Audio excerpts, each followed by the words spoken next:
उठले.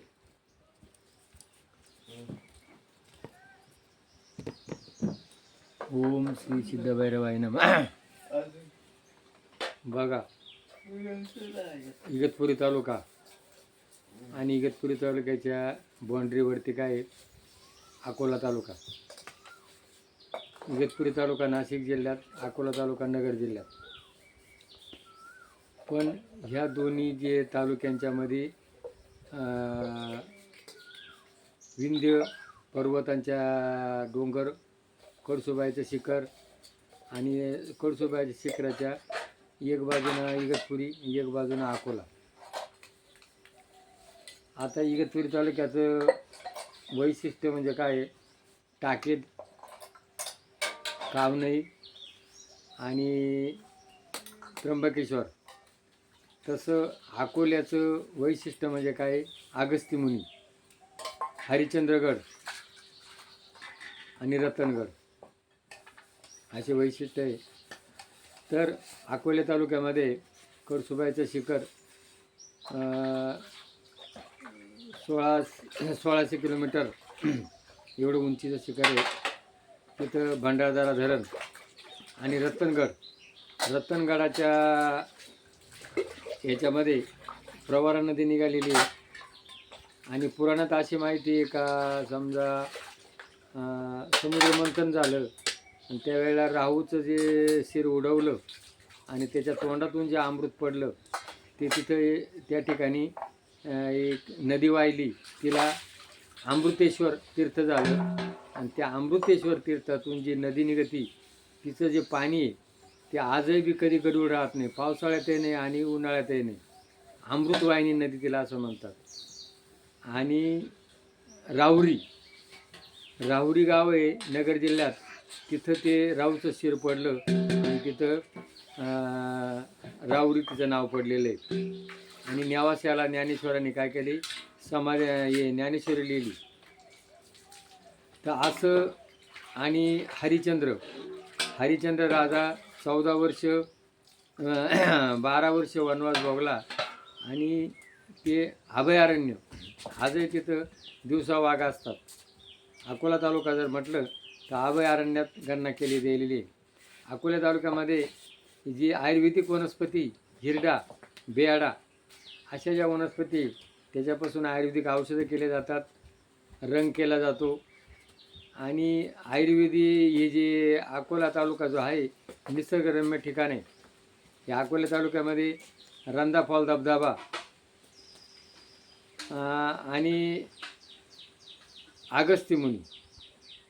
आता अगस्त्यमुनी, विंध्य आणि सातपुडा दोघांचं जे भांडण झालं त्यावेळेला विंध्य पर्वत उंच वाढायला लागला आणि उत्तर दिशेमध्ये जे देवाचे कामं होते तिकडे अंधार पडलं.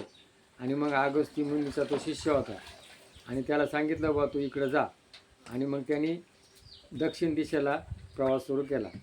जेव्हा तो दक्षिण दिशेला आला आणि तो गुरुच्या शिष्याला पाया पाडावा लागतो. तो जेव्हा पाया पडला त्याला सांगितलं मी आता इकडं चालू आहे, मी एकूण येईपर्यंत तू असंच पडून राह. बघा, पूर्वीचे जे शिष्य होते गुरु आज्ञा पाळायचे. आताचे आईबापाची आज्ञा पाळते नाही, गुरुचीही पाळते नाही. आताचं हे कलियुग म्हणजे बेमान युग आहे. आता आज्ञा पाळणं, मर्यादा पाळणं ही राहिलीच नाही. आणि तो इकडे ज्या वेळेला आला त्यावेळेला त्या तिथं एक नगरी होती, तिथं त्यांनी वास्तव्य केलं. आणि अगस्त्यमुनी कोण? विज्ञानवादी होते. त्यांनी जलविद्युत, पाण्यापासून विद्युत शक्ती तयार केली.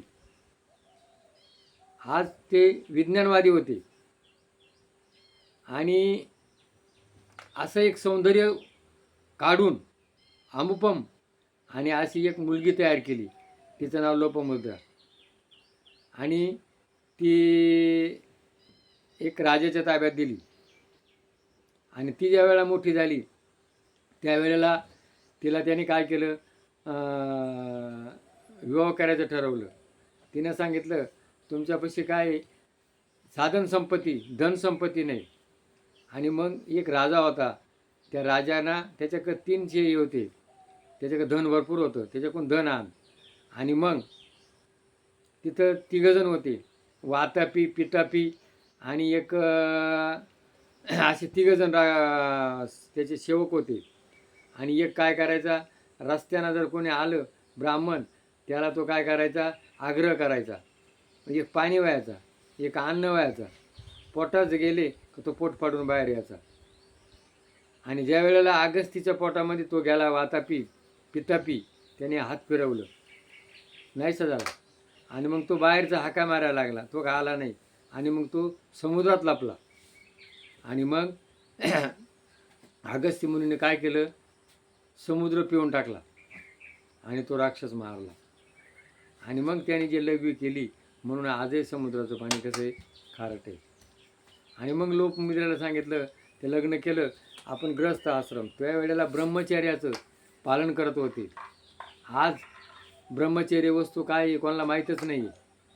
आणि म्हणून हे जे रोग आले, अशक्तपणा आला, याला कारणच ते काम नको, काम होतही नाही आणि काम करायचंही नाही. का? अंगात ताकद नाही. ब्रह्मचर्य नसल्यामुळं अंगात ताकद नाही. फुकट कसं मिळेल, कमी श्रमात कसं मिळेल. आणि ते काय करायचं, ते ब्रह्मचर्याचं पालन करत होते. बघा, खंडन खांड भामती, त्यांनी 36 वर्ष जरी लग्न झालं होतं आणि 36 वर्ष बायकोचा त्याचा संबंध नाही. आता नुसता साखरपुडा झाला तेव्हा एकमेकाला मोबाईल देतात आणि तेव्हापासून त्यांचे कॉन्टॅक्ट सुरू होतात आणि लवकरच संपून जातात. तर मग त्यांनी सांगितलं, तिच्याशी त्यांनी विवाह केला. आणि मग अगस्त्य ऋषीनं तिथं उत्तम अशी शेतीचं मार्गदर्शन केलेलं आहे, विज्ञानाचं मार्गदर्शन केलेलं आहे, समाज एकत्र केला. आणि आजही अकोला तालुका कोणतंही धार्मिक काम जर असलं तर पहिली तिथून सुरुवात होती. जसं खेडच्या भैरवाला मान्य गेलेलं आहे, आज कोणतंही जर विलक्षण असो काय असो, पहिलं भैरवाला येतात, तिथून पुढं कामचं होतं.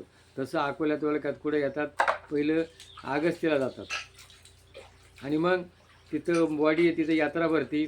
आणि असं रमणीय ठिकाण आहे अगस्तीचं. आणि असा अगस्त्य मुनी तपस्वी, तिथं आश्रम आहे आणि तिथं चांगलं ज्ञान दिलं जातं.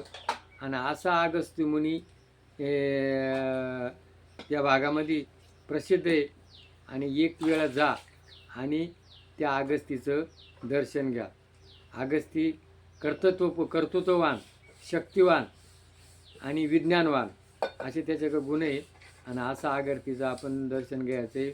अकोले तालुका, अकोले तालुक्यामध्ये मामाचं गाव चिचवंडी आणि 2 सासूरवाड्या, आपलं खिरवीर आणि गोयर, असा अकोले तालुक्याचा आणि इगतपुरी तालुक्याचा कॉन्टॅक्ट आहे. असं महान आहे अगतपुरी अगस्ती अकोले तालुक्यात आहे. तिथं जा, हरिश्चंद्रगड आहे, आबरान्य आहे, रतनगड आहे, रंधाफॉल धबधबा आहे. असं दर्शन घ्या आणि मन मोकळं करून घरी या. जय भैरवनाथ महाराज की जय.